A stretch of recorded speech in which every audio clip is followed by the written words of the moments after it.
Seguimos con ustedes en Cable Noticias. Impacto ha generado en el mundo católico la muerte del Papa Francisco a los 88 años, el primer latinoamericano en liderar la Iglesia Católica. Una noticia que comentaremos en profundidad con Juan Pablo Faúndez, doctor en filosofía de la Universidad de Salamanca, España, máster en Derecho Canónico en la Universidad Pontificia de Salamanca, también España, y licenciado en filosofía en la Pontificia Universidad Católica de Chile, además de Derecho también en la Pontificia Universidad Católica de Chile. ¿Qué tal? Bienvenidos, gracias por conectarse con la provincia de San Antonio en Canal 2 y también en Radio Chilena FM.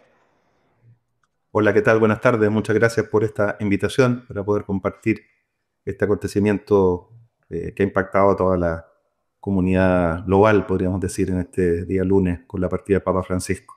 Sin duda, Juan Pablo, bueno también hablar de esto desde su análisis. ¿Cuál es el sello que brindó Jorge Mario Bergoglio como Papa? ¿Cuál es el legado que también deja en todo este periodo? Bueno, yo creo que como lo puedo percibir también la opinión pública, un Papa tremendamente cercano, cuando en esas primeras frases nos hablaba de este ser cristiano con olor a oveja, ¿no es cierto?, de estar en esa realidad concreta, en esas necesidades que él fue mostrando a través de su pontificado con la manera con la cual se dirigía a las personas, la sensibilidad que tenía para temas de pobreza, de inmigración, del medio ambiente, de los excluidos, la cultura del descarte, o sea, un pontífice que realmente nos ayudó en un momento de la historia complejo como en el que estamos, ¿no es cierto?, con inteligencia artificial, con una serie de cuestiones que nos hacían elevarnos mucho a poder tener una sensibilidad especial por la persona humana, por su dignidad. Yo creo que se va a hacer una impronta que va a dejar el Papa Francisco y que ojalá podamos seguir profundizándola como iglesia en lo que viene en adelante. Y también quizás alguna particularidad de que sea el primero latinoamericano también. ¿Hay parte de eso en este sello? Sí, yo pienso que sí, porque él efectivamente su experiencia como primero sacerdote, después como obispo, en las imágenes que uno puede ver, en videos, películas que se hicieron en su época, tenía precisamente esta tesitura del contacto con la pobreza en Buenos Aires, con los marginados, y fueron temáticas que entonces él fue levantando y que después fue reconociendo a nivel global, cuando recordemos bien en los primeros episodios, ¿no es cierto?, esas pateras que llegaban en el contexto del mar Mediterráneo, los niños escapando desde las zonas de inmigración en África. Entonces, realmente lo que él fue adelantando con su experiencia como obispo, después se fue comprobando que era una cuestión que ocurría a nivel global. Por eso empezó a acuñar todos esos términos, ¿no es cierto?, de la cultura del descarte, de la postergación humana. Entonces, realmente nos encontramos con un papa que estaba muy sensible a la realidad. Y eso quizás marcó también una diferencia respecto a los papas anteriores que quizás desde una visión un poco más teológica, más idealizada, se aproximaban a la problemática. Francisco fue al revés, desde la experiencia de la vida, poder enfrentar los problemas que iban acuciando. Hablemos un poco de su funeral, porque hay una serie de novedades del funeral del Papa. No será enterrado en el Vaticano, sino que también va a ser en la Basílica de Santa María, la mayor de Roma, y no en las grutas vaticanas, en donde descansan 23 papas. Eso también habla un poco del sello, de lo distinto que logró hacer también en todo este proceso. Exactamente, dejó varias indicaciones en Predicati Evangelium, ¿no es cierto?, el último documento donde precisamente hizo algunas reformas a Universi Domini Gregis, que era el documento oficial que marca la orientación, la pauta, ¿no es cierto?, de cómo tiene que ser un entierro del Romano Pontífice. Y con eso dejó algunos signos también visibles, ¿ah? Se hablaba antiguamente de un ataúd que tenía que tener tres partes con distintos tipos de madera. Él simplificó eso con un ataúd más sencillo, y con todo un procedimiento que también nos va a acercar la figura del Papa. Dentro de estos pasos que también son complejos, no sé si quieres que hable algo de eso, de los días que vienen ahora, digamos, cuáles son las etapas que se tendrán que seguir no solo para su funeral, sino también para la elección de un nuevo papa. Pero ante ello él planteó estas modificaciones que fundamentalmente acercan, ¿no es cierto?, este momento eh, del término un pontífice y la elección de otro para que sea más comprensible. Claro, hablar de eso, de qué se viene ahora, cuáles son los días que vienen en Roma, en el Vaticano.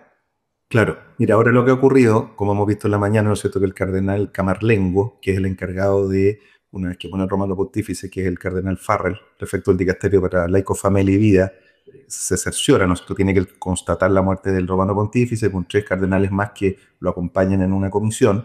Él queda, podríamos decir, bajo la tarea administrativa de la Santa Sede para iniciar los pasos que progresivamente se tienen que ir dando de cara a, primero, el funeral del Papa, ¿no es cierto?, que es un funeral que dura 9 días, donde del día cuarto al sexto se tiene que plantear la celebración de la misa, ¿no es cierto?, y llegado el día noveno ya terminan las exequias, junto con lo cual, paralelamente, el cardenal Camarlengo tiene que hacer la convocatoria a los, en este momento, 135 cardenales, me parece que eso es el número, que tienen derecho a voto, o sea, que no han cumplido 80 años en la fecha de muerte del Papa, que son los que tendrán que llegar entre el día 15 y 20 a la Santa Sede para poder entrar posteriormente al cónclave y llevar a cabo la decisión, como hemos visto en otra oportunidad, ¿no es cierto? Cónclave viene cum clavis, o sea que se cierra la puerta con llave y quedan dentro los cardenales para llevar a cabo el proceso de decisión.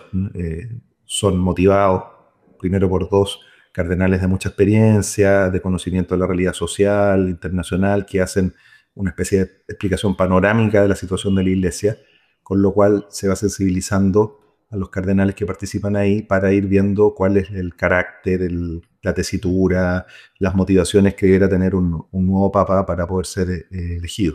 Entonces, Ha- eso en Hablar, síntesis son como los pasos que vienen. hablar de eso, hablar del perfil del nuevo Papa, los próximos días van a ser claves para eso, pero de su conocimiento también y experiencia, ¿cómo debiese ser el perfil del nuevo Papa? Bueno, yo creo que estamos ante una situación que desde distintas perspectivas se reconoce ya como un cambio de época. Papa Francisco ha sido este papa del cambio de época, inteligencia artificial, temáticas de género, participación, un montón de situaciones que estamos viviendo en nuestro mundo, que me imagino yo que eso va a significar que el papa que se elija, probablemente los cardenales vean, tiene que seguir acentuando la línea que ya ha abierto el Papa Francisco, en esta perspectiva de la cercanía, de la proyección, y eso probablemente lo van a percibir además la mayoría de los cardenales, porque no olvidemos que la mayoría de los cardenales elegidos han sido elegidos por el Papa Francisco, lo que no es algo raro, digamos, eso pasa con cada papa que llega, como van saliendo algunos por edad, se van eligiendo cardenales nuevos, entonces ocurre en este caso también que la mayoría de los cardenales han sido elegidos por este papa y por lo tanto han sido elegidos porque son personas en las cuales él vio que ya tenían una sensibilidad, una apertura a estas problemáticas de contemporáneas, sociales de la iglesia, etcétera, con lo cual probablemente el nuevo pontificado sigue una línea de acentuación de este magisterio de Francisco. Y puede ser que la sorpresa venga también en que, como fue elegido él como primer latinoamericano, ahora venga un papa africano, un papa asiático, que es algo que perfectamente es posible que ocurra. Sí, hablar de eso, porque claro, hace un tiempo atrás era quizás algo impensado tener un papa latinoamericano, y se habla mucho, se rumorea mucho sobre un papa negro, posibilidades de eso y también hablar de los perfiles que hay en los obispos que también son de África. Sí, fue precisamente una posibilidad. En este momento en África está una realidad bastante distinta a lo que ocurre en otras latitudes, donde el número de personas que abrazan la fe, que entran en los seminarios, que son ordenados sacerdotes, es muy alta. Y entonces hay una proyección natural que se ha ido dando el crecimiento de la iglesia en ese sentido y por lo tanto no sería sorpresa que pensando en un avance cultural y demográfico que pudiera tener la Iglesia en el contexto del siglo XXI, en lo que va de su desarrollo, pudiera llegar un papa de esas latitudes. Siempre con estas, ¿no es cierto?, a veces eh, interpretaciones medias legendarias respecto a que podría ser un papa negro, el último papa, ¿no es cierto?, que creo yo no responden efectivamente a lo que el propio Jesucristo ha planteado, ¿no?, en cuanto a solo el Padre sabe el final de los tiempos, ni siquiera el Hijo, ni siquiera Jesucristo se ha declarado como uno que pudiera saber esto, por lo tanto muchas veces esas profecías eh, no pasan de ser situaciones poco agoreras, que de alguna manera podrían predisponer de forma indebida. Por lo tanto, yo creo que hay que enfrentar esto con una tranquilidad y la confianza de que quien sea elegido papa es el que se requiere para el tiempo presente, como lo ha sido Francisco, como lo fue en su momento el Papa Benedicto, como fue Juan Pablo II. Si nos vamos hacia atrás, cada papa de alguna manera es la persona indicada para el tiempo que le toca vivir. A veces en un principio incomprendido, como fue Francisco al principio, ¿no es cierto?, que no se le comprendía bien desde que pidió esa primera noche, ¿no es cierto?, que más que él dar la bendición se la dieran a él, ¿ah? Si se acuerdan cuando inclinó la cabeza y pidió que a él lo bendijera el pueblo de Dios. Bueno, cada papa es el que tiene esa capacidad de percibir la sensibilidad del pueblo de Dios en ese momento de la historia. No olvidemos Sin que la duda. iglesia es una institución dinámica que se va adaptando a los tiempos y por lo tanto el papa lo que tiene que responder es precisamente a eso. Por eso explicaba lo de esos dos cardenales que son muy importantes su rol y se habla a veces poco de ellos, que son los que hacen esas como lecciones magistrales al resto de los cardenales, mostrando una cantidad de datos, cifras respecto a quién sería la persona indicada para ese momento concreto, ¿no?, que tiene que enfrentar la iglesia. Entendido. Muchísimas gracias, Juan Pablo, por la entrevista, por la claridad también y también este escenario que se plantea de acuerdo a lo que se viene en los próximos días. Bueno, muchas gracias a ustedes por esta invitación y un saludo también para todos sus seguidores a través de los medios. Muchísimas Muy gracias, un buenas abrazo tardes. grande.